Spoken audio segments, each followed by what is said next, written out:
네.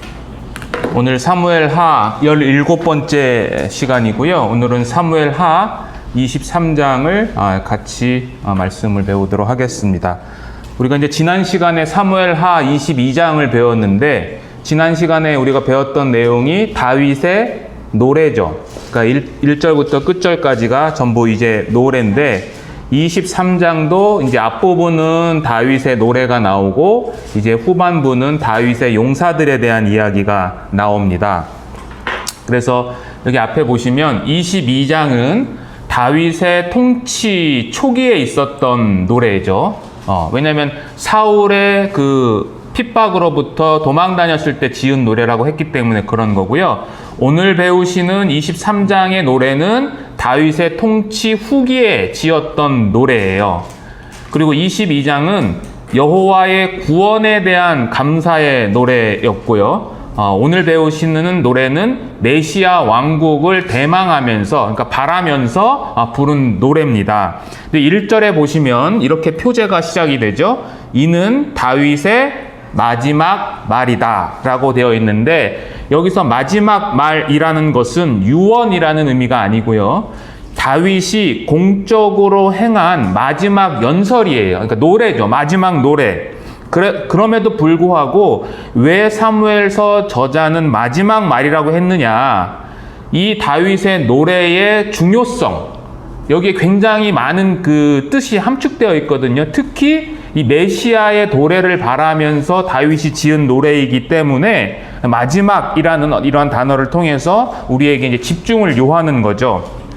그래서 이 사무엘하 23장의 이 노래는 첫 번째 특징이 뭐냐면 선지자적인 노래예요. 1절 제가 한번 읽겠습니다. 이는 다윗의 마지막 말이라. 이새의 아들 다윗이 말하며 높이 세워진 자, 야곱의 하나님께로부터 기름 부음 받은 자, 이스라엘의 노래 잘하는 자가 말한다 라고 되어 있죠. 자, 여기 1절에 보시면 말한다 라는 단어가 앞에 나오고 그 다음에 뒤에 나오고 두 번 반복이 되지 않습니까? 이 말한다, 다윗이 말한다 라는 이 단어를 두 번이나 사용을 했는데, 여기에 사용된 이 말하다라는 이 단어는 원래 히브리어에서 보통 이렇게 사람들이 말하다라는 단어가 있거든요. 그것이 뭐냐면 가장 많이 사용되는 게 뭐냐면 다바르라는 단어예요. 근데 여기서는 그 단어를 쓰지 않고 네움이라는 특별한 단어를 썼는데, 이 네움이라는 이 단어는 어떨 때 사용을 하냐면 하나님께서 선지자들을 통해서 예언의 말씀을 계시할 때 그때 사용되는 단어예요. 자, 민수기서 한번 보겠습니다. 민수기 24장 한번 보세요.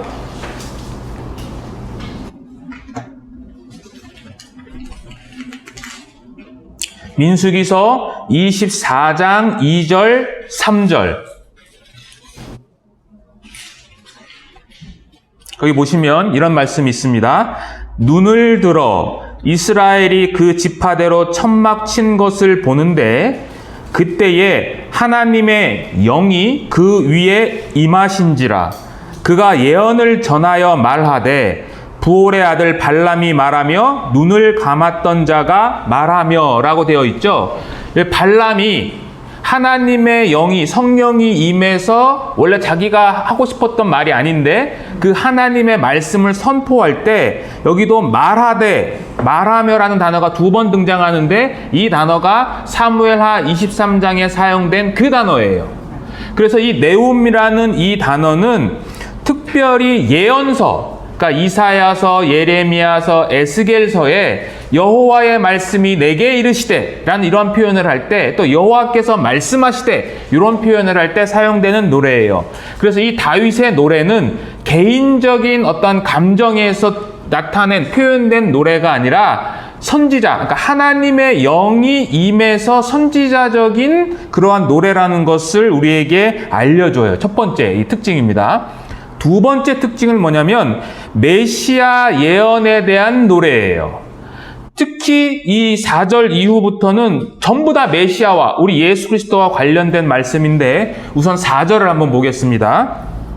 4절에 보면 이렇게 되어 있죠. 그는 돋는 해의 아침 빛 같고 구름 없는 아침 같고 비 내린 후에 광선으로 땅에서 우미 돋는 새풀 같으니라 하시도다. 그리고 7절 또 보겠습니다. 7절 그것들을 만지는 자는 철과 창자루를 가져야 하리니 그것들이 당장에 불살리리로다 하니라. 이렇게 되어 있는데 이 4절에 보면 빛이라는 것이 강조가 되고 7절은 불살라진다. 그러니까 사악한 자들은 이 하나님의 심판을 받는다라는 이 메시지인데 특히 이 4절에 있는 이 돋는 해는 누가복음에서 그대로 인용이 돼요. 누가복음 1장 한번 보시겠습니다.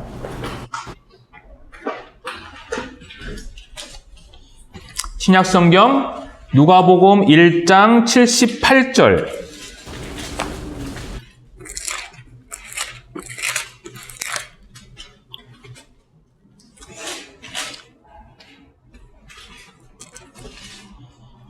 (78절) (79절) 이렇게 되어 있습니다. 이는 예수님에 대한 이야기죠. 이는 우리 하나님의 긍휼로 인함이라. 이로써 뭐가 나와요? 돋는 해가 위로부터 우리에게 임하여 어둠과 죽음의 그늘에 앉은 자에게 비치고 우리 발을 평강의 길로 인도하시리로다 하니라. 여기 보면 돋는 해, 사무엘 하에도 돋는 해라는 표현이 똑같이 등장하죠. 이것 외에도 이 빛이라는 이 개념은 특히 사복음서 중에서 요한복음에서 이 예수님이 빛이다라는 것이 굉장히 강조가 됩니다. 그리고 이 불살라진다라는 이 7절의 구절은 마태복음 13장에 예수님께서 마지막 심판 때에 이 곡식과 가라지가 있는데 가라지들은 나중에 불살라서 불에 사르는 것처럼 된다라는 말씀을 이야기해요. 그래서 이 사무엘하 23장은 두 번째 특징이 뭐냐면 메시아의 노래예요. 그러니까 다시 정리하면 사무엘하 23장은 다윗 개인의 노래이지만 그 중심에는 다윗이 선지자로서 메시아를 대망하면서 부른 노래다라는 것을 우리가 알아야 됩니다. 그래서 이것을 조금 어려운 말로 왕의 신탁, 그러니까 제왕 신탁, 로얄 오라클이라는 단어를 특별히 사용하는데 제왕적인 신탁, 하나님으로부터 받아서 말한 것이라는 것을 우리가 좀 이해하고 넘어갔으면 좋겠습니다. 그리고 이 노래는 이스라엘의 통치자, 그러니까 이스라엘의 왕, 다윗의 후계자들에 대한 지침서예요. 그래서 그 이스라엘의 왕들이 어떻게 통치를 해야 되냐? 이따 배우겠지만 공의로 그리고 하나님을 경외함으로 통치해야 된다라는 그러한 내용을 담고 있어요. 그래서 내용을 분석하면 1절과 2절은 1절은 표제고요. 2절은 다윗 자신에 대한 소개합니다. 내가 누구냐? 다윗의 정체성, 내가 누구냐라는 것을 5가지로 구분을 해서 이야기를 합니다. 다시 사무엘하 23장 돌아가시겠습니다. 2절에 보시면 다윗이 자기를 향해서 어떻게 얘기하냐면 1절 하반절부터 이새의 아들 다윗이 말하며 높이 올리운 자, 야곱의 하나님에게 기름 부음 받은 자, 이스라엘의 노래 잘하는 자가 말하는 도다라고 되어 있죠. 그리고 3절은 여호와의 영이 임한 자라는 이제 표현을 하는 거죠. 그러니까 다윗이 자기를 향해서 어떻게 이야기하냐면 나는 이새의 아들이야. 그리고 나는 높이 세워진 자야. 그리고 세 번째는 나는 야곱의 하나님께로부터 기름 부음 받은 자고, 그리고 이스라엘의 노래를 잘하는 자고, 마지막으로 여호와의 영, 성령께서 말씀을 주는 자다라고 자신을 소개하는 거예요. 그리고 3절부터 4절은 이제 핵심 이야기로서 의로운 왕이 어떻게 통치를 할 것인가에 대한 부분을 나열하고 있어요. 그리고 5절에서 7절은 그 의로운 통치가 이루어질 수 있는 근거에 대해서 그것은 바로 다름이 아니라 하나님께서 나에게 약속하신 영원한 언약 때문이다라는 것으로 결론을 맺고 있습니다. 그래서 이러한 구조를 우리가 생각하면서 이제 한 절씩 좀 깊게 살펴보겠습니다. 자, 1절, 2절입니다. 자, 방금 말씀드린 것처럼 1절과 2절에는 다윗을 소개하는 5가지의 칭호들이 등장을 합니다. 우선 첫 번째, 이새의 아들입니다. 이새의 아들. 자, 우리가 사무엘서를 쭉 배워오셔서 아시겠지만 이새의 아들이라는 칭호는 이게 좋은 칭호입니까? 나쁜 칭호입니까? 나쁜 칭호죠. 사무엘서에서는 나쁜 칭호예요. 왜 나쁜 칭호냐면은 우선 첫 번째는 이새의 아들이라는 의미가 뭘 갖고 있냐면 사울과 지금 대비시키는 거예요. 이새는 베들레헴에 살고 있는 무명의 그냥 목자였어요. 양을 치는 자였어요. 근데 사울은 어떤 자였습니까? 이스라엘의 초대왕 사울은 쉽게 얘기해서 금수저 집안이었던 거죠. 자, 사무엘상 9장 1절 한번 가보세요. 사무엘상 9장.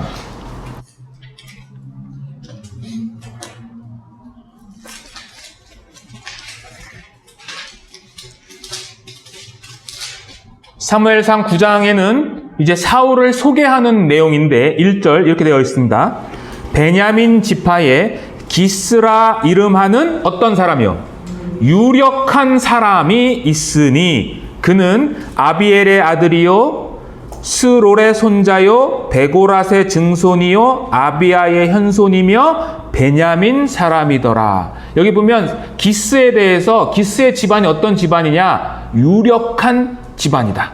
기뽀르 하일이라고 제가 룻기 그 강의할 때 말씀드렸어요. 룻과 결혼했던 그 보아스를 설명할 때 사용된 단어가 유력한 자. 그 단어가 바로 기스의 집안에게도 그대로 사용이 됐어요. 그리고 이 기스를 소개할 때 4대를 이야기하는 거거든요. 이 4대를 이야기한다는 게 뭐예요? 우리 가문이 뼈대에 있다라는 것을 이야기하는 거예요. 그래서 사무엘서에는 사무엘도 소개할 때 4대를 이야기를 하는 거예요. 그리고 이 사울은 유력한 집안이라는 것을 또 어떻게 알 수 있냐면 사울이 기름 부음을 받을 때 어떠한 이유로 떠나죠? 자기 아버지가 잃어버린 것을 양을 찾기 위해서 떠나는데 떠날 때 혼자 떠납니까? 누구랑 같이 갑니까? 종을 데리고 가고 그 다음에 나귀 타고 가죠. 네, 나귀는 이 당시에 고급 승용차라고 제가 말씀드렸잖아요. 그러니까 그러한 모든 것들을 볼 때 사울은 완전히 금수저 집안이고 그거에 대비해서 다윗은 아주 평범한 요즘 말로 얘기하면 흙수저야 라는 것을 강조하는 단어예요. 그리고 또 하나는 이새의 아들이라는 이 호칭은 다윗이 사울에게 스스로를 낮출 때 했던 칭호고요. 그리고 이 칭호는 사울이 다윗을 비난할 때 했던 표현이고, 그리고 마지막으로 세바가 반란을 일으켰을 때 다윗에 대해서 경멸할 때 이새의 아들이여 라는 표현을 하거든요. 그러니까 이 이새의 아들이라는 것은 결국 나는 아무것도 아닌 자인데 누구에 의해서? 하나님에 의해서 나는 왕이 된 사람이다 라는 것을 이 다윗이 밝히는 거죠. 자, 두 번째 칭호입니다. 두 번째 칭호, 높이 세워진 자라고 하는 것은 앞구절에 있는 그 문맥에 따라서 누구로부터 높여진 자냐? 하나님께서 높이 세워주신 자라는 의미예요. 따라서 이 지금 다윗은 또는 다윗의 왕권은 인간적인 혈통이 아니라 신적인 권위에 기반하고 있다는 것을 표현하는 거예요. 그래서 우리가 사무엘서 배워왔지만 이 다윗은 끊임없이 자신의 왕권에 대한 정통성에 대한 문제를 항상 생각했잖아요. 왜냐하면 사울의 아들이 아니었기 때문에 특히 북이스라엘 지파 사람들에게 또 베냐민 지파 사람들에게는 왕권을 찬탈한 자로 비춰줄 수 있는 우려가 너무나 팽배했기 때문에 다윗은 늘 자기의 정통성에 대해서 고민하고 그것을 어떻게 해결할 건지에 대해서 여러 가지 방법들을 했었죠. 바로 그러한 것들이 이 사무엘하 23장에서는 다 왜 내가 왕이 되었느냐? 바로 하나님께서 나를 세워주셨기 때문이다 라는 것을 이야기를 하는 거죠. 또한 다윗은 심지어 가족들에게까지도 인정받지 못했던 자예요. 그건 다 아시죠? 그죠? 그러한 자가 하나님의 은혜에 의해서 이스라엘의 주권자의 보좌에 앉게 된 거죠. 왜 앉게 됐냐면 바로 하나님의 언약, 하나님의 약속하심 때문인 거예요. 사무엘하 7장 8절 한번 보시겠습니다.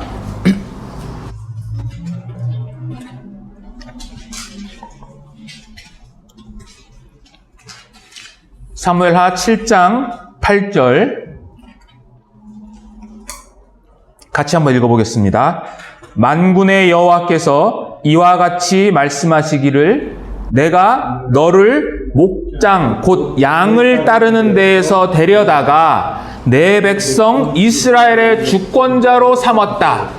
너 무명 심지어 가족들에게까지도 멸시받는 목동에 불과했던 너를 내가 이스라엘의 주권자, 내 백성 이스라엘의 주권자로 삼았다라고 하나님께서 약속하신 그것이 다윗의 통치 말기에 그대로 이루어졌다라는 하나의 고백인 거죠.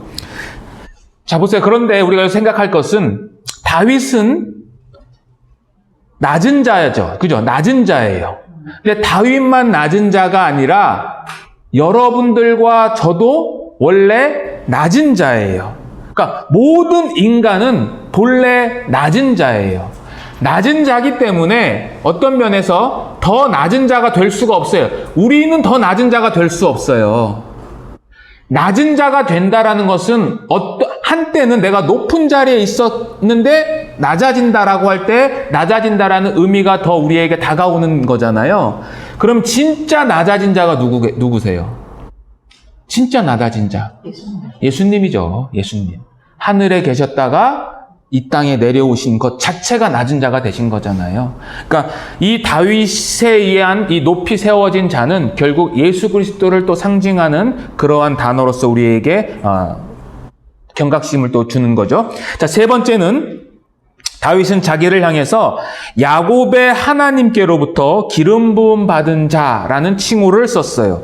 자, 여기 보시면 기름 부음을 받았다라는 뜻이에요. 자, 기름 부음 받은 자를 히브리어로 하면 뭘까요? 예? 메시아입니다. 메시아. 이게 메시아예요. 그러니까 메시아라는 뜻이 기름 부음 받은 자라는 뜻인데 이 메시아라는 단어가 신약 시대에 오면서는 예수님을 지칭하는 고유 명사가 된 거예요. 그러니까 구약 시대에는 기름 부음 받은 자가 예수님 이외에도 세 종류의 사람들이 기름 부음을 받았어요. 첫 번째는 제사장이죠. 제사장이 기름 부음을 받습니다. 두 번째는 왕이 기름을 부음 받습니다. 그래서 사울과 다윗이 기름 부음을 받잖아요. 그리고 마지막으로 기름 부음을 받는 자는 선지자가 기름 부음을 받습니다. 그래서 메시아라는 것은 왕, 제사장, 선지자 이렇게 세 종류의 사람들에게 기름 부어진다라는 것을 보여줘요. 그런데 다윗은 예수 그리스도의 모형이면서 동시에 다윗은 왕이고 그리고 제사장이고 그리고 마지막으로 선지자예요. 오늘 이 부른 노래도 선지자적인 노래잖아요. 그래서 다윗이 기름 부음을 몇 번 받느냐? 3번 받습니다. 3번. 사무엘에 의해서, 그 다음에 유다 지파에 의해서, 그리고 이스라엘 전체 지파에 의해서 3번 기름 부음을 받는다는 거죠. 근데 여기서 특별히 다윗은 하나님께로부터 기름 부음 받은 자라는 것이 아니라 이 하나님을 수식하는 단어로서 아브라함의 하나님도 아니고 이삭의 하나님도 아니고 야곱의 하나님께로부터 기름 부음 받은 자라는 표현을 해요. 우리가 창세기나 출애굽기에 보면 아브라함의 하나님, 이삭의 하나님, 야곱의 하나님이라는 표현을 써요. 근데 다윗은 그 중에서도 야곱의 하나님이라는 표현을 쓴 것은 이건 어떠한 의미를 담고 있냐면요. 우리가 야곱이라는 인물을 생각해 보셔야 돼요. 야곱은 어떤 인물입니까? 야곱의 일생을 단 한 단어로 표현하면 뭘까요?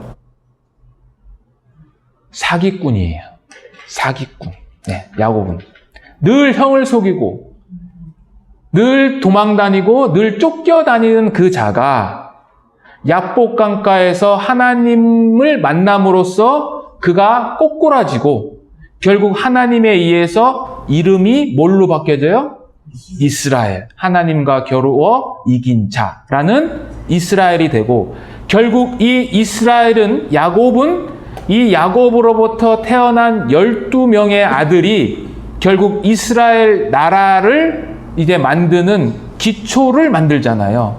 그러니까 다윗도 나도 사실은 누구와 같은 자냐? 바로 야곱과 같은 아무 쓸모없는 자인데 하나님의 능력에 의해서 변화받아서 이스라엘의 주권자인 왕이 되었다라는 것을 강조하는 거죠. 예수님도 기름 부음을 받으셨을까요? 안 받으셨을까요? 예수님도 기름 부음을 받으셨어요. 누가복음 4장 한번 가보세요.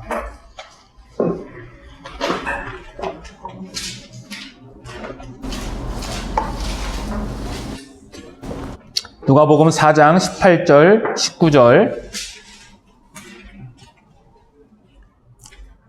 이렇게 되어 있습니다. 주의 성령이 내게 임하셨으니 이는 가난한 자에게 복음을 전하게 하시려고 내게 뭘 했어요? 기름을 부으시고, 예수님에 대한 예언적인 말씀을 통해서 예수 자신도 나도 하나님의 성령에 의해서 기름 부음을 받았다라고 표현을 하는 거죠. 그러니까 이것은 뭐냐? 다윗은 다윗 자신으로 끝나는 것이 아니라 예수님과 연결된다라는 것을, 이런 것들을 통해서 우리가 알 수 있습니다. 자, 그 다음에 네 번째입니다. 이스라엘의 노래 잘하는 자. 이 이스라엘의 노래 잘하는 자라는 이 히브리어를 직역하면 이런 의미예요. 이스라엘의 아름다운 노래를 하는 자, 이런 뜻이에요. 그러니까 우리가 잘못 생각하면 다윗이 마치 이렇게 목소리가 너무 좋아가지고 노래를 잘하는 자처럼 우리 성경, 개역개정에는 그렇게 표현되어 있는데 그런 뜻이 아니라 이스라엘의 아름다운 노래라는 거예요. 아름다운 노래. 그럼 아름다운 노래라는 것은 무엇을 의미할까요? 성경에서 아름다운 노래는 하나님에 대한 찬양을 이야기하는 거예요. 그러니까 이것은 단순히 다윗이 노래를 잘했다 이것이 아니라 하나님께 대한 찬양을 잘했다라는 의미를 담고 있는 거죠. 근데 여기서 아름다운 노래, 하나님의 이 노래라는 이 의미 속에는 또 어떤 게 들어있냐면 다윗이 지은 이 찬양, 시에는 전부 다 자신의 삶과 결부되죠. 그러니까 우리가 사무엘서 배우면서 계속 배워오셨잖아요. 그러니까 다윗의 시는 결국 다윗의 삶을 통해서 경험되어진 하나님에 대한 찬양이에요. 저도 이제 노래를 좋아하고 이제 노래 프로그램을 잘 보는데 제가 거의 10여 년 전쯤에 나는 가수다라는 이 프로그램이 있었습니다. 첫 방송을 봤는데 그때 누가 나왔냐면 임재범이라는 가수가 나왔어요. 근데 임재범이라는 그 가수가 그때 노래를 불렀는데 그때 들을 때는 그냥 노래 너무 잘해, 이 사람 너무 잘해만 알았는데 나중에 그 노래를 부를 당시에 그 가수가 겪고 있었던 그 자신의 그 아내가 암에 걸려 있었거든요. 그것을 생각하고 부른 노래라고 하더라고요. 그랬더니 의미가 다음에 들을 때는 그 의미가 다르게 다가오는 거죠. 그러니까 시편도 그런 거죠. 우리가 다윗의 시편 또는 이 시편 전체를 사실 이해하기가 좀 어려운데 그것은 뭐냐면 우리가 그들만큼 하나님에 대한 경험이 없는 거예요. 빈약한 거예요. 그러니까 이 시편이 은혜가 되지 않는 거죠.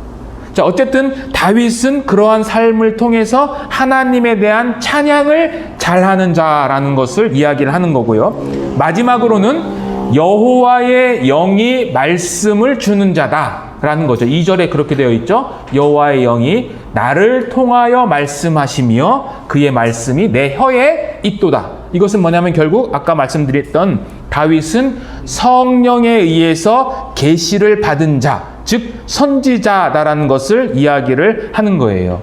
그러니까 다윗의 말씀은 그 주체가 하나님이시고 다윗은 수단에 불과한 거죠. 하나님의 말씀을 전달하는 매개체가 바로 다윗이었다는 거죠. 그래서 사도행전 2장 29절에서 30절에 보면 다윗이 베드로가 설교할 때 다윗은 선지자였다 라고 이 베드로가 선포를 합니다. 그래서 다윗을 소개하는 이러한 5가지 용어들을 이렇게 살펴보시면은요. 여기 앞에 보시면 죄송합니다. 첫 번째는 이새의 아들이죠. 이새의 아들. 두 번째는 높이 세워진 자, 기름 부음 받은 자, 노래 잘하는 자, 말씀을 받는 자죠. 이런 것들은 첫 번째는 이새의 아들은 여호와께서 선택하셨다라는 것을 강조하는 거고요.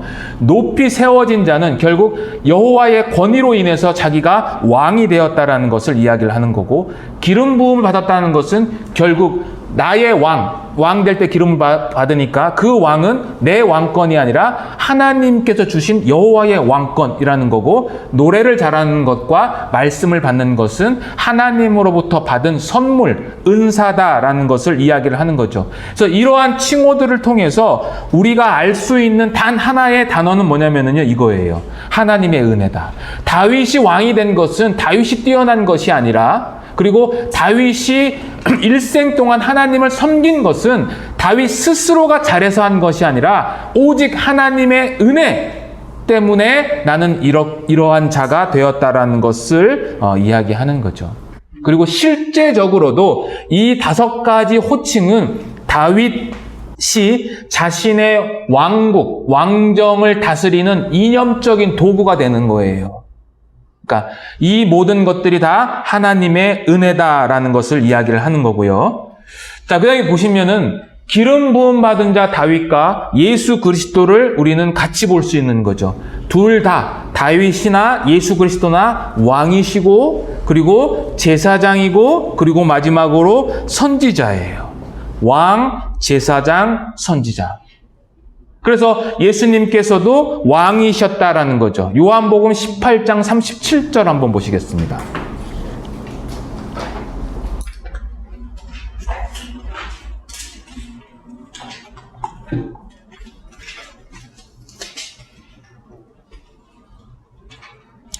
요한복음 18장 37절.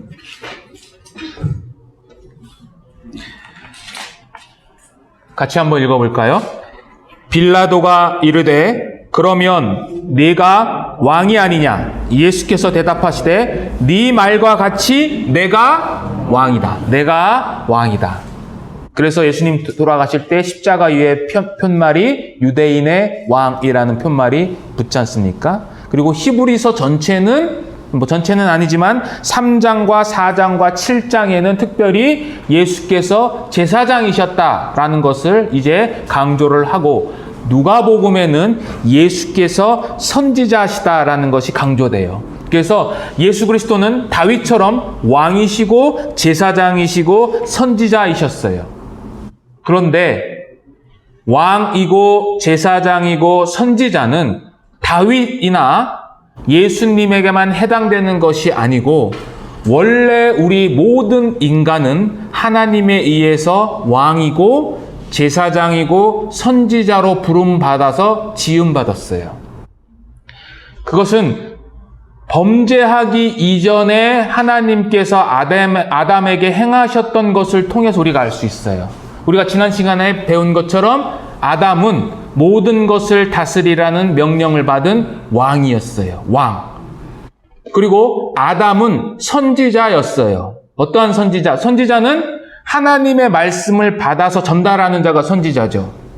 하나님께서 에덴 동산을 창설하시고 최초로 인간에게 했던 말이 뭔지 아십니까? 선악을 알게 하는 나무의 열매를 따먹지 말라라는 그 말을 누구에게 했습니까? 아담에게 했습니다. 그러니까 아담은 하나님의 말씀을 받아서 하와에게 전달하는 선지자로서의 역할을 충실히 했었어야 되는 거예요. 근데 그걸 제대로 못했죠. 마지막으로 아담은 제사장이었어요. 제사장이라는 것은 하나님께 예배드리는 자거든요. 오늘날로 이야기하면 예배드리는 자. 아담은 하나님께 예배자였죠. 우리가 창세기 할 때 이거 배웠는데, 하나님께서 창세기 2장 15절에 보시면 여호와 하나님이 그 사람을 이끌어 에덴 동산에 두사 그것을 어떻게 하라고 그랬어요? 다스리며 지키게 하시고 라는 이 단어 중에서 다스리고 그리고 지키고 라는 이 단어가 같이 쓰이게 되면 구약 성경에서는 어떤 의미를 담고 있느냐? 바로 제사장들이 하나님의 성막과 성전에서 제사 드릴 때, 즉 예배 드릴 때 이 두 단어가 결합돼서 사용된 거예요. 그러니까 아담은 단순히 에덴 동산을 지키는 자가 아니라 그 에덴 동산은 최초의 하나님이 머무시는 성전이고 그 성전에서 하나님께 예배드리는 자로서 그는 창조된 건데 아담이 범죄함으로 말미암아 왕 그리고 제사장, 선지자의 자격을 박탈된 거죠. 빼앗기게 된 거고 그것을 다시 누가? 예수님이 회복시켜 주시는 것이 어떤 면에서 구약 성경 전체의 이야기라고도 할 수 있어요. 자, 이렇게 5가지 칭호를 얘기했던 이제 다윗은 3절에서 4절은 의로운 왕이 어떻게 통치할 것인가에 대한 그 덕목들에 대해서 소개하고 있습니다. 3절, 4절 다시 돌아가시겠습니다. 자, 3절 같이 한번 읽어볼까요? 이스라엘의 하나님이 말씀하시며 이스라엘의 반석이 내게 이르시기를 사람을 공의로 다스리는 자 하나님을 경외함으로 다스리는 자여라는 표현을 합니다. 자, 즉 여기서 3절은 뭐냐면 이제 본격적인 이제 다윗의 예언인데 예언의 내용은 방금 읽은 것처럼 의로운 왕, 그러니까 지도자의 통치 덕목에 대해서 이야기를 하는데 여기서 다윗은 2가지를 이야기해요. 첫째는 모든 사람을 공의로 다스려야 된다. 그리고 2번째는 하나님을 경외함으로 다스려야 된다라는 이 2가지, 그러니까 공의와 경외라는 것을 이 통치 덕목으로 제시를 하고 있습니다. 그래서 여기서 우리가 좀 살펴볼 것은 여호와를 경외하는 거예요. 경외. 경외라고 하는 단어는 두렵고 떨린다라는 그런 의미를 담고 있는데 여호와에 의해 세워진 왕 다윗은 율법적인 행위, 그러니까 율법적인 다른 행위보다도 무엇이 더 우선적으로 돼야 되냐면 하나님과의 이 발음, 그러니까 하나님과의 이 어떤 관계가 올바로 되는 것이 우선적으로 돼야 되는 거예요. 그것이 뭐냐? 하나님을 경외해야 된다라는 거예요. 하나님을 경외해야 된다. 잠언 1장 7절에 보시면 여호와를 경외하는 것이 지식의 근본이다라고 되어 있어요. 여호와를 경외하는 것. 그리고 전도서 12장 맨 마지막 구절 솔로몬이 이제 마지막 정리를 하면서 전도서 12장 13절에도 뭐라고 그러냐면 일의 결국을 다 들었으니까 너희들은 하나님을 경외하고 그의 명령들을 지켜라. 이것이 모든 사람의 본분이다라고 얘기를 해요. 그러니까 하나님을 경외하는 것이 우선인 거죠. 하나님을 경외하는 것. 그러면 하나님을 경외한다는 것이, 그러니까 하나님을 두려움 가운데에서 그분을 섬긴다는 것은 우리가 율법 때문에, 그러니까 율법의 노예로 인해서 두려움, 하나님은 심판하시는 분 또는 소멸하시는 분이라는 것 때문에 그를 두려워하고 그를 섬기는 것이 아니라 이것은 경건한 두려움이죠. 경건한 두려움. 모세가 떨기나무에서 하나님이 나타나셨을 때 경외감을 느끼거든요. 경건한 두려움을 느끼는 거죠. 경건한 두려움. 그러면 이 여호와를 경외하는 것도 우리 성도들에게 있어서도 가장 우선적으로 돼야 되는 거예요. 이 여호와를 경외함이 없기 때문에 사실은 예배도 예배답지 못하게 되는 거예요. 우리가 이렇게 주일날 모이잖아요. 이 예배 장소에서 하나님에 대한 경외감이 사라지면 이 예배는 온전한 예배가 될 수 없어요. 그러면 어떻게 하면 여호와께 경외하는 자가 될까요? 어떻게 우리가?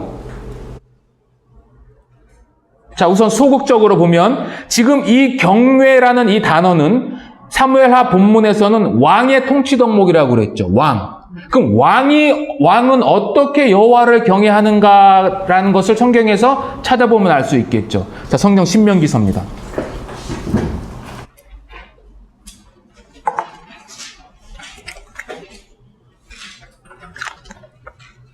신명기 17장 18절, 19절.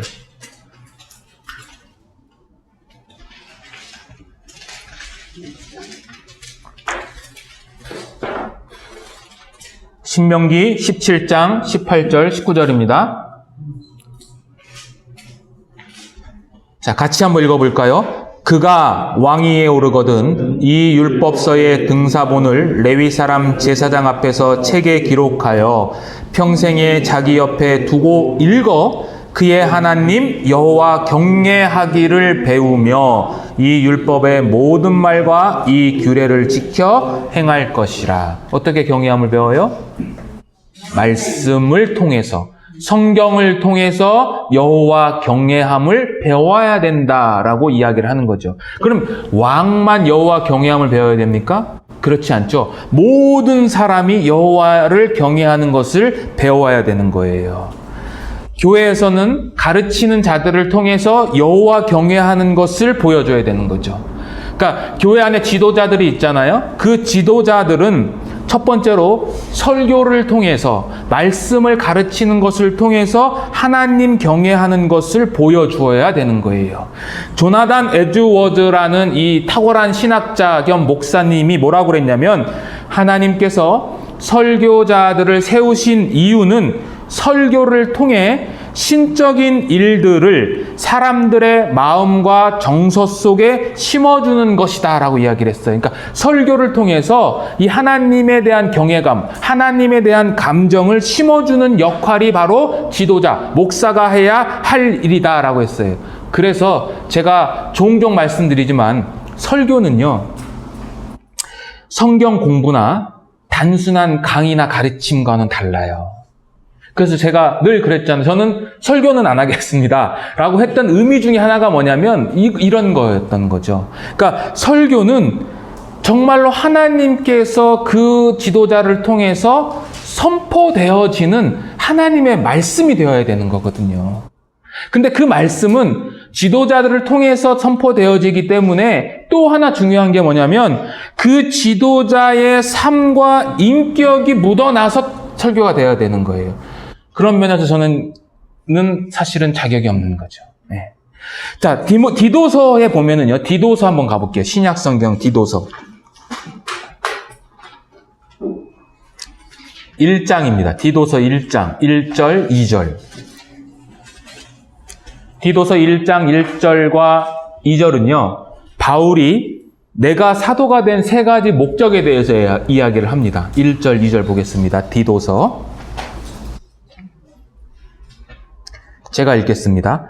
하나님의 종이요 예수 그리스도의 사도인 나 바울이 사도된 것은 하나님이 택하신 자들의 믿음과 경건함에 속한 진리의 지식과 영생의 소망을 위함이라 라고 되어 있어요. 세 가지 목적. 첫 번째, 하나님이 택하신 자들의 믿음. 두 번째 목적, 경건함에 속한 진리의 지식. 세 번째, 영생의 소망이에요. 여기서 두 번째, 경건함에 속한 진리의 지식이란 뜻은요, 경건에 일치하는 진리예요. 그러니까 진리는 삶과 일치되어야 된다는 것을 사도 바울은 강조하는 거죠. 다시 말해서 복음의 진리는 경건한 삶과 분리되어서는 안 된다는 거죠. 자, 어쨌든 구약시대의 왕이 성경을 통해서 여호와 경외하는 것을 배우는 것처럼 오늘날에도 첫 번째는 성경을 통해서 우리가 여호와 경외함을 배우는 거고, 두 번째는 그 지도자들을 통해서, 말씀을 통해서, 그리고 지도자들이 행하는 삶과 일치되는 말씀을 통해서 우리는 여호와 경외하는 것을 배우는 거죠. 그러나 또 지도자가 있습니다. 가정에서의 지도자는 부모죠. 부모. 자, 신명기서 6장 한번 가보겠습니다.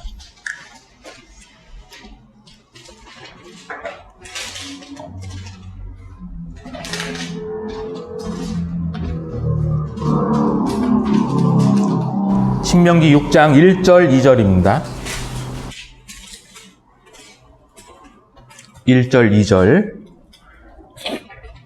제가 읽겠습니다. 이는 곧 너희의 하나님 여호와께서 너희에게 가르치라고 명하신 명령과 규례와 법도라.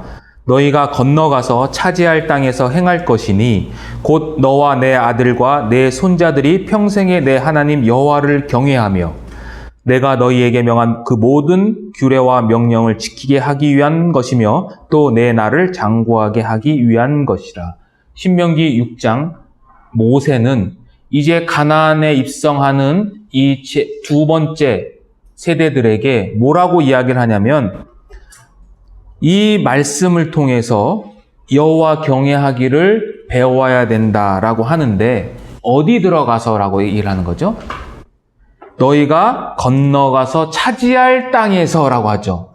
다시 말하면 약속의 땅이잖아요. 가나안 땅은 하나님께서 아브라함에게 주신 그 약속의 땅에서 이스라엘의 존폐의 유무는 무엇에 달려 있냐면 말씀을 통해서 하나님을 경외하느냐, 경외하지 않느냐에 따라서 달라진다는 거죠. 약속의 땅에서예요. 하나님이 약속하신 땅임에도 불구하고 여호와 경외하는 것이 없으면 이스라엘의 존폐가 위험하다라는 것을 이야기하는 거죠.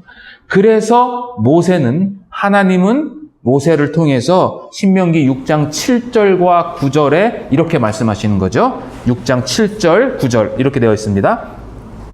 오늘 내가 네게 명하는 이 말씀을 너는 마음에 새기고 내 자녀에게 부지런히 가르치며 집에 앉았을 때든지 길을 갈 때든지 누워있을 때든지 일어날 때든지 이 말씀을 강론할 것이며 너는 또 그것을 내 손목에 메어 기호를 삼으며 내 미간에 붙여 표로 삼고 내 집 문설주와 바깥문에 기록하라.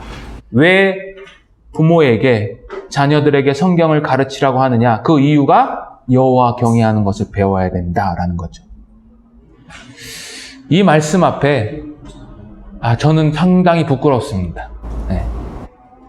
내 자녀들에게 내가 과연 이 말씀대로 성경을 가르칠 뿐만 아니라 그 성경의 가르침을 통해서 여호와 경외하는 것을 배우게 하고 있느냐라는 거죠. 우리들도 한번 생각해 볼 필요가 있죠.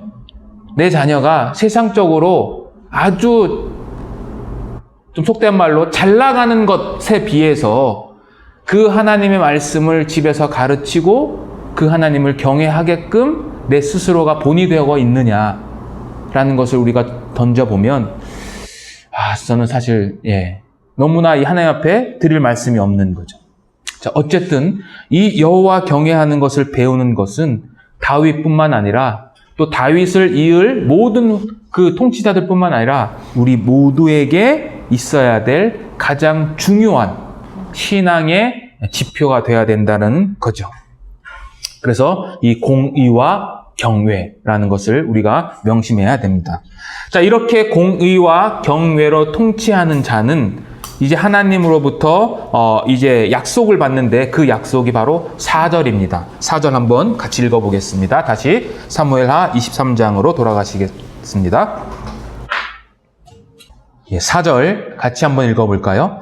그는 돋는 해의 아침빛 같고 구름 없는 아침 같고 비 내린 후에 광선으로 땅에서 움이 돋는 새풀 같으니라 하시도다. 그러니까 하나님의 통치 덕목을 지키는 자에 대한 약속인데 여기 앞에 보시면 이렇게 4가지입니다. 첫째는 돋는 해의 아침빛, 두 번째 구름 없는 아침, 세 번째 비 내린 후에 광선, 네 번째 움이 돋는 새풀. 자, 이것을 요약을 하면 첫 번째와 두 번째는 구름이 끼지 않은 아침에 떠오르는 햇빛, 그리고 세 번째, 네 번째는 비 내린 후 땅에서 새싹을 돋게 하는 햇빛으로 요약이 되고, 이 두 가지는 이 두 단어로 다시 요약이 돼요. 즉 빛과 생명이에요. 빛과 생명. 자, 빛과 생명하면 생각나는 분이 있죠. 예수 그리스도죠. 예수 그리스도. 그러니까 요한복음에 예수님을 자신은 빛이다 라고 이야기를 하시고, 그 빛이 어떠한 빛이냐? 생명을 주는 빛이에요. 요한복음 1장 가시겠습니다. 요한복음 1장 3절.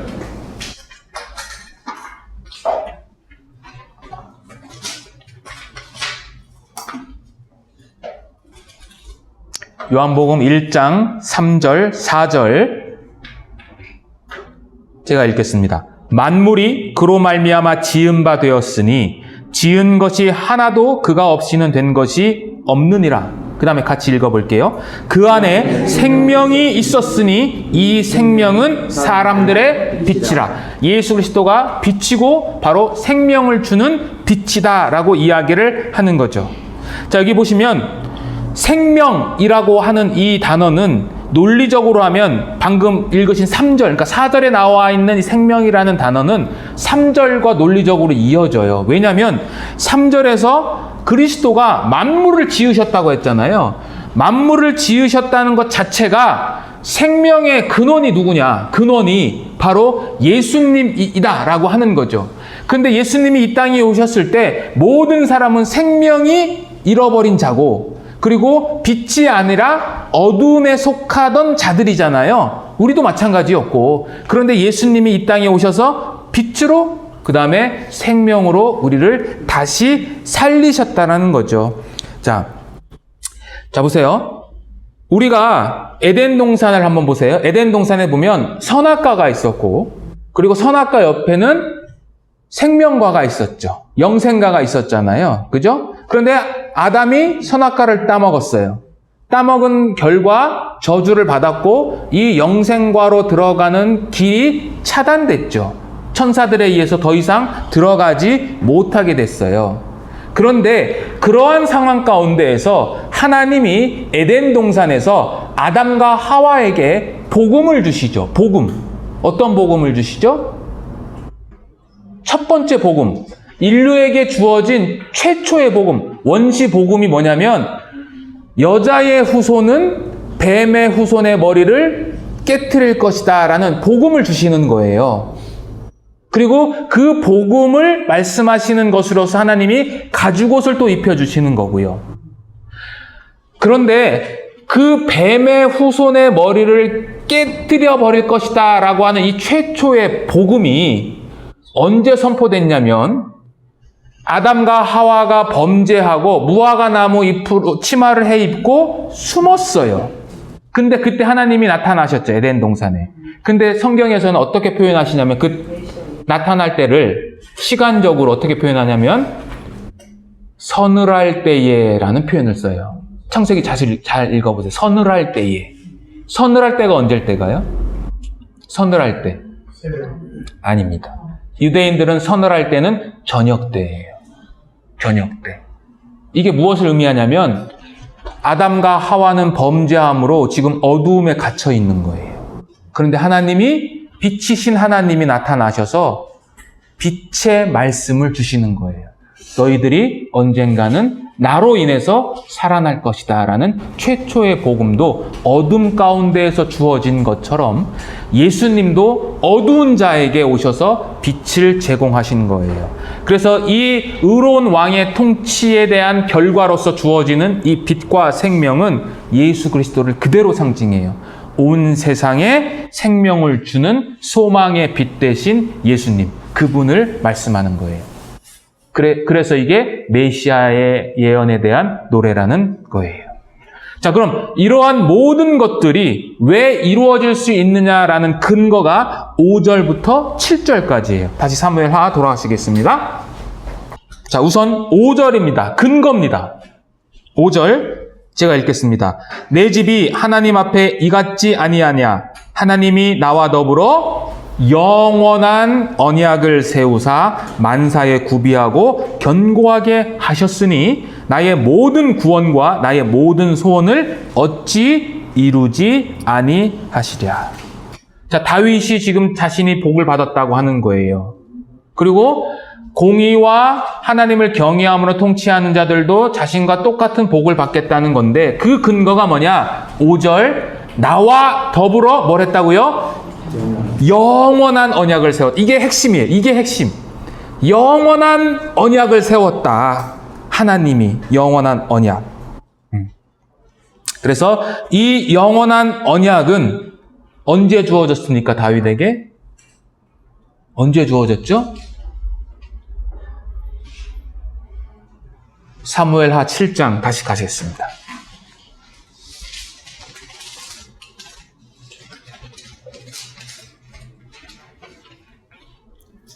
사무엘하 7장 16절.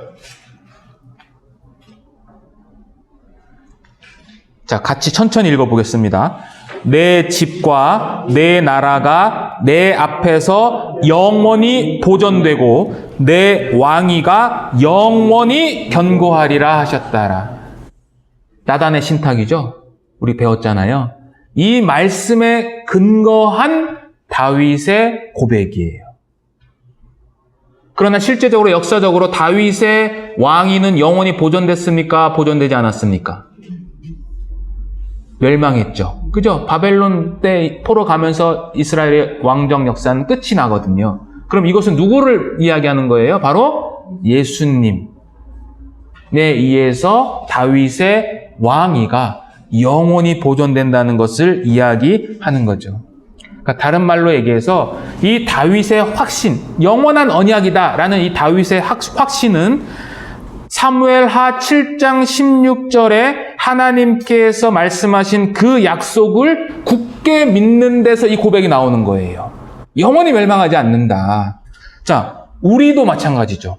우리가 천국에 대한 소망의 확신의 근거가 뭐예요? 근거가. 여러분들 소망의 근거가 뭡니까? 하나님의 말씀이죠. 말씀. 그죠? 우리가 죽으면 우리는 하나님을 봅니다. 나는 천국에 갑니다라는 그 확신의 근거가 내가 어떠한 생각을 갖고 있든지 간에 그게 중요한 게 아니고 중요한 것은 뭐냐? 성경에서 뭐라고 얘기를 하고 있는가라는 거예요. 성경에서. 성경은 하나님께서 우리를 영원히 우리를 용서하셨다라는 그 언약이 있잖아요. 그 언약을 믿는 거예요. 그러니까 내가 아무리 내 자신이 의심을 해도 변하지 않는 건 뭐가 변하지 않아요? 말씀은 변하지 않는 거예요. 나는 변해.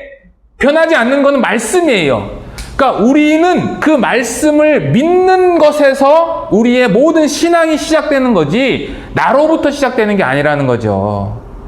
그러니까 다윗처럼 우리도 하나님의 말씀을 굳게 붙잡아야 되는 거예요. 찬송가에 보면 주님 약속하신 말씀 위에 서서라는 이 찬송가가 있죠. 다 아시죠? 우리가 주의 약속하신 말씀 위에서 영원토록 주를 찬송한다 그러거든요. 주님께서 말씀하신 그 말씀. 그래서 찬송가의 후렴 구절에 보면 우리가 굳게 선다. 그 말씀 위에서 우리가 굳게 선다라고 하는 것을 이야기하는 것처럼 우리의 신앙은 하나님의 말씀에 기반을 해서 우리는 세워져야 되는 거예요. 자, 이 영원한 언약을 이제 못 받는 자들이 있는데 6절과 7절이에요. 자, 6절, 7절 제가 읽겠습니다. 그러나 사악한 자는 다 내버려질 가시나무 같으니 이는 손으로 잡을 수 없음이로다. 그것들을 만지는 자는 철과 창자루를 가져야 하리니 그것들이 당장에 불살리리로다 하니라. 자, 여기는 사악한 자들, 벨리알이라고 하는 이 단어를 또 썼는데 이 사악한 자들에 대한 심판을 두 가지로 묘사를 합니다. 첫 번째는 6절에 광야에 버려지는 가시나무와 같다. 그리고 7절에는 그들은 불타버릴 가시나무와 같다라고 이야기를 하는 거예요. 그러니까 사악한 자들이 바로 이렇게 된다라는 것을 이야기를 하는 거죠. 그래서 이 모든 것들은 결국 뭐냐? 하나님의 통치 덕목에서 벗어난 자들은 이러한 심판을 받는다라고 되어 있어요. 우리가 여기서 한 가지 생각해 볼 것은 바로 앞구절에서는 의로운 자에게 생명과 풍성한 축복을 가져왔던 여호와의 이 사역이, 동일한 사역이 악인들에게는 어떻게 지금 사역을 하고 계시냐면 소멸하는 불로서 사역을 하시는 거죠. 전자는 생명을 주는 사역, 후자는 소멸하는 불로서의 사역인 거죠. 그러니까 동일한 하나님의 이 말씀이 두 부류의 사람들에게는 각각 정반대의 길을 나타내는 거죠. 이것과 유사한 말씀이 고린도후서 3장 15절과 16절에 기록되어 있습니다. 거기에 보면 우리는 구원받는 자들에게나 망하는 자들에게나 하나님 앞에서 그리스도의 향기다. 우리는 그리스도의 향기다. 라고 이야기를 하면서 그런데 이 사람에게는 사망으로부터 사망에 이르게 하는 냄새고, 저 사람에게는 생명으로부터 생명에 이르게 하는 냄새다라고 이야기를 하는 거죠. 이게 뭐냐면은요, 이 당시 로마의 군대가 이제 적군과 싸워서 이제 개선을 할 때 향을 피워요. 향을. 그럼 향에서 냄새가 나거든요. 근데 그 동일한 냄새가 로마 군인들에게는, 병사들에게는 이제 승리의 생명의 냄새, 이제 면류관을 받을 생명의 냄새지만 지금 같이 끌려오는 포로된 자들에게는 죽음의 냄새라는 거예요. 이게 그런 의미거든요. 그러니까 이 하나님의 말씀이 영생을 얻은 자에게는 축복의 말씀이지만 이 하나님의 말씀이 영생을 받지 못한 자에게는 소멸하는 죽음의 불로서의 냄새다라는 것을 이야기를 하는 겁니다. 자, 이렇게 다윗의 노래는 끝나고요. 이제 그 다음 8절부터 39절은 이제 다윗의 용사들에 대한 이야기가 나오고 있는데, 자, 사실은 다윗의 용사들은 우리가 사무엘하 21장에서 한번 배웠어요. 근데 거기에는 4명의 명단만 등장을 하지만 오늘 배우시는 이 명단에는 총 37명이라고 기록되어 있어요. 자, 앞에 보시면서 제가 보겠습니다. 이 명단들은 첫 번째 특징이 뭐냐면 세 그룹으로 나눠져요. 첫째 그룹에 세 용사가 있고요. 그리고 둘째 그룹에 세 용사, 그리고 셋째 그룹에 30인의 용사가 기록되어 있어요. 그래서 첫째 그룹은 요 세 사람, 둘째 그룹도 요 세 사람인데, 사실은 이제 성경을 읽어보시면 아시겠지만 이 둘째 그룹과 이 셋째 그룹 사이에 하나의 에피소드가 기록되어 있거든요. 다윗이 이제 그 다윗성에서 고향 베들레헴에서 먹었던 그 물을 먹고 싶다는 말 때문에 이 세 용사가 목숨을 걸고 그 물을 구해오는 내용이 나오는데, 그 용사들이 이 둘째 그룹에 속하는 3명의 용사냐 아니냐, 이거는 확실하지가 않아요. 자, 어쨌든 둘째 그룹에는 세 용사가 기록되어 있고 마지막에는 이렇게 30명의 명단이 기록되어 있어요. 근데 여러분들, 제가 이렇게 적어왔잖아요. 제가 왜 적어왔겠습니까? 30인의 용사라고 표제는 되어 있는데 실제 셋째 그룹을 세보잖아요. 31명이에요. 그럼 이건 뭘까? 라고 생각을 해봤더니 틀리잖아요. 아니, 그러니까 31명이 등장하는데 30명이라고 이야기를 하거든요. 이것은 너무 어렵게 생각하지 마시고요. 우리가 신약시대에 12사도 하면 몇 명 떠올라요? 12명 떠오르죠. 근데 실제적으로 12사도는 몇 명이에요? 마띠아가 선출되기까지는 11명이죠. 그럼에도 불구하고 12사도라고 이야기를 하는 것처럼 이것도 아마 그런 의미에서 아마 숫자를 맞추기 위해서 30인의 용사라고 했었던 어떤 관례적인 용어인 것 같아요. 그건 뭐 중요하지 않습니다. 어쨌든 다윗의 용사들은 이렇게 세 그룹으로 나눠진다. 그리고 두 번째는 요압에 대한 언급이 없어요. 요압만큼 뛰어난 장군이 없었거든요. 물론 요압이 정말로 나쁜 사람이지만 그럼에도 불구하고 요압만큼 뛰어난 장수가 없는데 요압에 대한 언급이 없어요.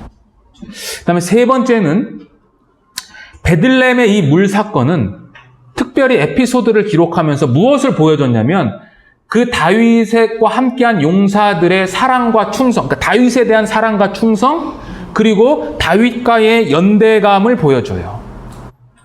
이때 보시겠지만 고향에 대한 향수 때문에 물을 위해서 목숨을 걸었어요. 이 세 용사가.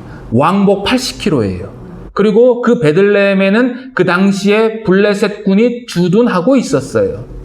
그래서 다윗은 그 세 용사들이 떠온 물을 마시지 않고 여호와께 부어드려요. 이게 부어드렸다는 것이 그냥 물을 버렸다는 게 아니라 부어드렸다라는 이 단어는 전제, 그러니까 붓는 제사가 있거든요. 이스라엘에게는 제사 드렸다는 거예요.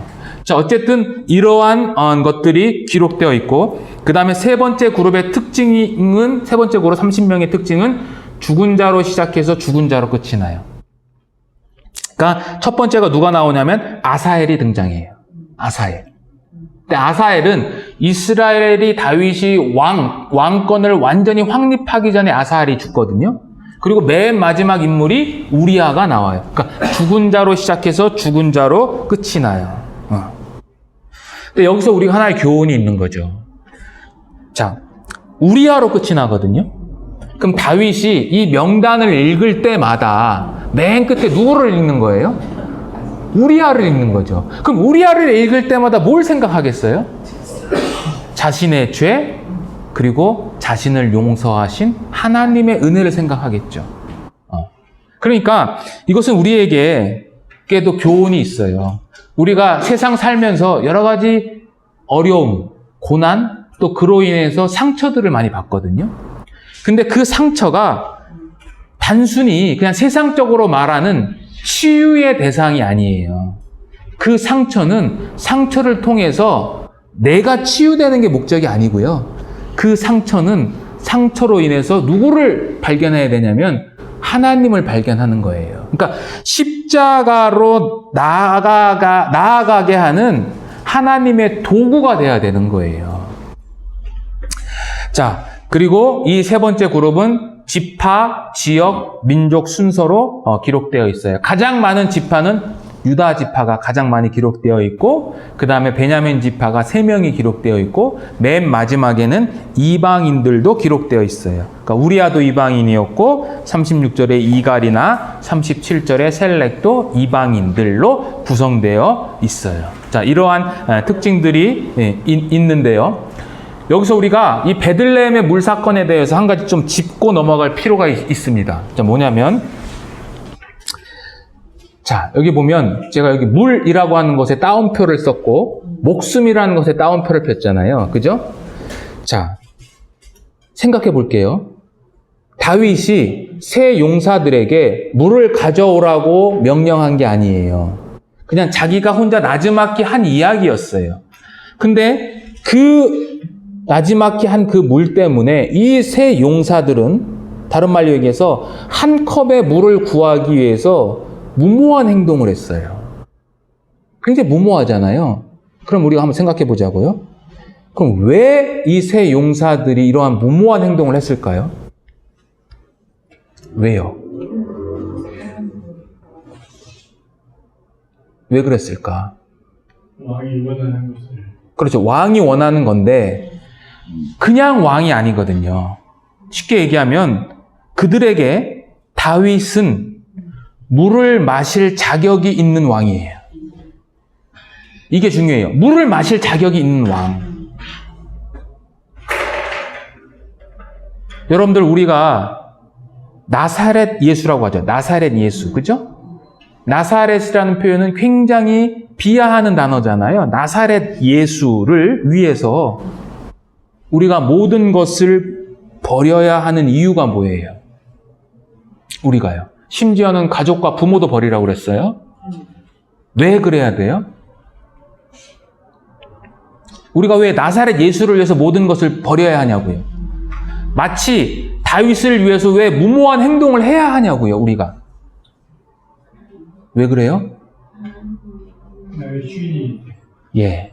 첫째, 내 주인이기 때문이에요. 내 주예요. 구원주가 아니고요. 주. 제가 하고자 하는 말은 뭐냐면 우리가 자칫 잘못하면 하나님을 향해서, 예수님을 향해서 우리가 희생이라는 표현도 어울리지 않는데 모든 것을 버려야 하는 이유가 나를 구원하셨기 때문에 그래야 된다라는 착각이에요. 아니에요. 심지어 하나님이 우리를 구원하시지 않을지라도 하나님은 하나님으로서 우리는 그분께 경배해야 할 책임과 본분이 있어요. 근데 우리는 타락했기 때문에 늘 하나님과 어떠한 관계를 생각하냐면 기브 앤 테이크예요. 하나님이 나를 구원했기 때문에 내가 그분을 위해서 찬양해야 된다. 하나님이 나를 구원하셨기 때문에 내가 그분을 위해서 살아야 된다라는 착각이에요. 아니에요. 모든 인간은 지옥에 갈지라도 그분을 찬양해야 하는 본분이 있어요. 우리는 이걸 잊어버려요. 두 번째는 우리가 왜 그분을 위해서 모든 것을 버려야 되냐? 두 번째 이유는 성경을 찾아보겠습니다. 로마서 11장입니다. 36절입니다. 36절 제가 읽겠습니다. 이는 만물이 주에게서 나오고 주로 말미암고 주에게로 돌아감이라. 그에게 영광이 세세에 있을지어다. 아멘. 만물이 주에게서 나오고 주로 말미암고 주에게로 돌아간다. 그러니까 우리의 모든 것은 어디서부터 나온 거예요? 주님으로부터 나오는 거예요. 그래서 주님께로 돌아가는 것이 당연한 거예요. 그래서 우리는 그 비천한 나사렛 예수를 위해서 우리의 삶을 드려야 할 마땅한 책임이 있는 거예요. 그분이 주이시고 그분 때문에 우리가 살아가고 있고 그분에 의해서 우리가 불려질 것이거든요. 그러니까 이러한 것들을 통해서 우리의 신앙의 어떠한 지표가 정말 다시 한번 생각해 봐야 된다는 거죠. 자, 마지막으로 하나만 더 보겠습니다. 이들이 승리를 했어요. 승리. 특히 이 첫 번째 그룹에 나오는 세 용사의 승리는 굉장히 큰 승리예요. 막 800명을 일격에 죽이고 막 그러거든요. 그런데 이 사무엘서 저자는 그 세 그룹의 큰 승리를 묘사하면서 10절과 12절에 이러한 표현을 써요. 여기 노란색 보시면 여호와께서 크게 이기게 하셨다. 그리고 12절에는 여호와께서 큰 구원을 이루셨다. 크다라는 단어를 두 번 사용하는 거거든요. 그러니까 여러분들이 첫째 그룹에 속하는 이 인물들을 보면은요, 누구랑 비슷하냐면 삼손과 비슷하거든요. 삼손과. 첫 번째 나오는 요셉 밧세베는요, 일격에 800명을 죽여요. 그리고 두 번째 용사로 지명된 엘르아살은 홀로 블레셋과 싸우는데 언제까지 싸우냐면요, 이 성경이 이렇게 표현을 합니다.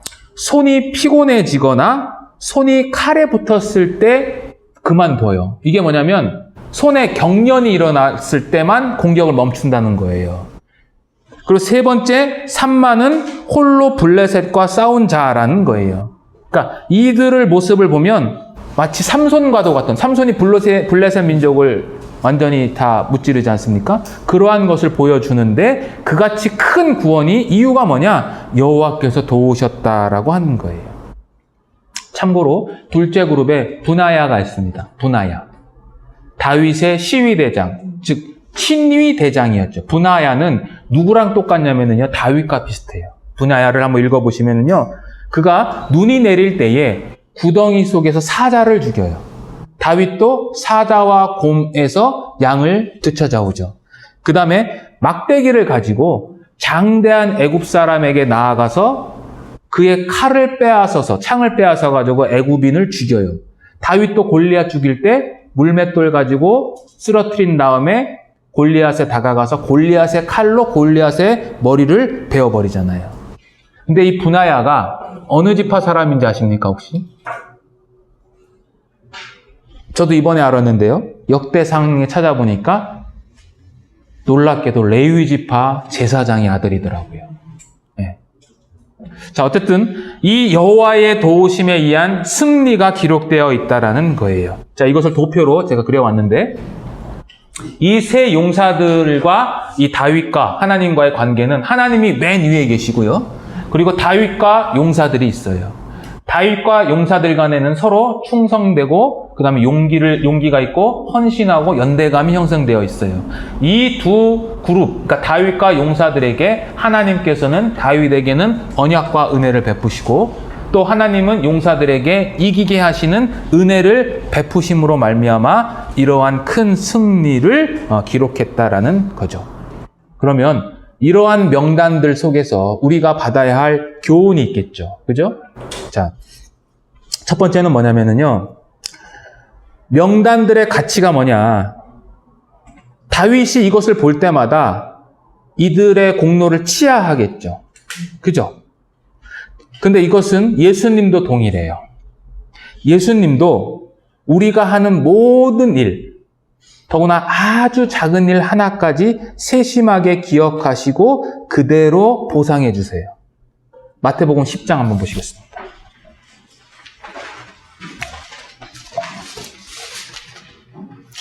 마태복음 10장 42절입니다.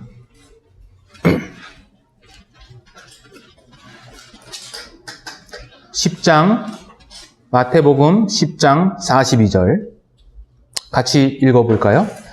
또 누구든지 제자의 이름으로 이 작은 자 중 하나에게 냉수 한 그릇이라도 주는 자는 내가 진실로 너희에게 이르노니 그 사람이 결단코 상을 잃지 아니하리라 하시니라. 작은 자에게, 여기서 작은 자는 이제 파송받은 제자들을 말하는 건데, 이 작은 자들에게 냉수 한 잔 준 것까지도 다 상을 받을 것이다 라고 주님이 약속하시죠.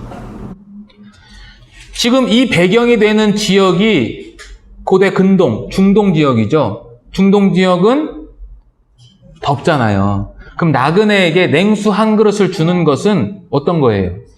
이건 당연한 거예요. 당연한 거고 기본이에요. 기본 예절이기 때문에 어떠한 사람이 나그네에게 냉수 한 그릇을 주면서 보상을 생각하면서 주는 자는 한 명도 없는 거예요. 근데 예수님은 바로 그러한 것까지 내가 다 보상해 주겠다.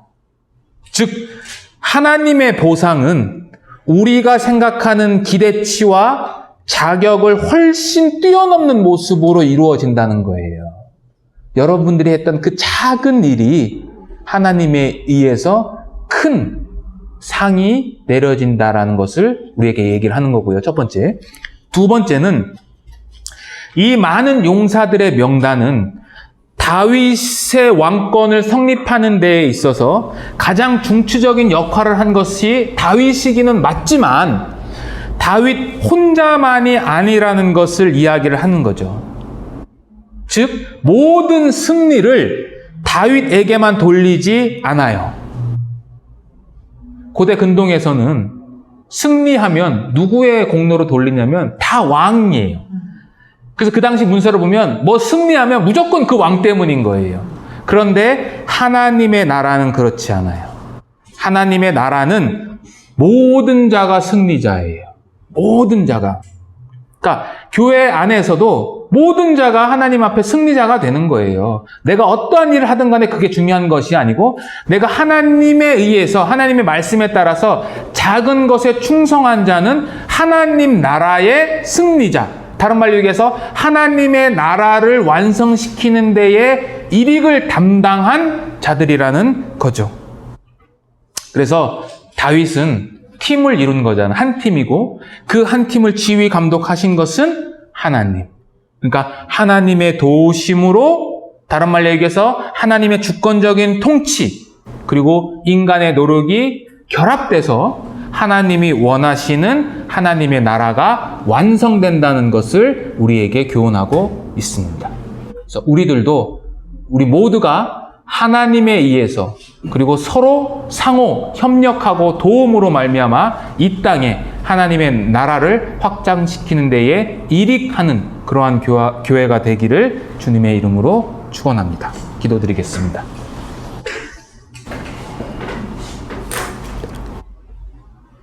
하나님 아버지 감사합니다. 오늘 사무엘하 23장에 대해서 우리가 함께 살펴보았습니다.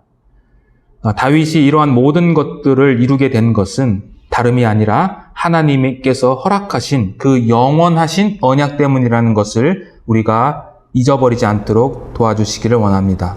또한 그 하나님의 나라가 다윗 혼자만이 아니라 하나님의 도우심으로 그리고 다윗과 그 용사들이 함께 협력함으로 이루어진 것처럼 여기에 계신 모든 분들이 하나님의 도우심으로 그리고 서로 협력함으로 이 땅에 하나님의 복음을 널리 전파하면서 그 나라가 확장되는 데에 쓰임받기를 원합니다.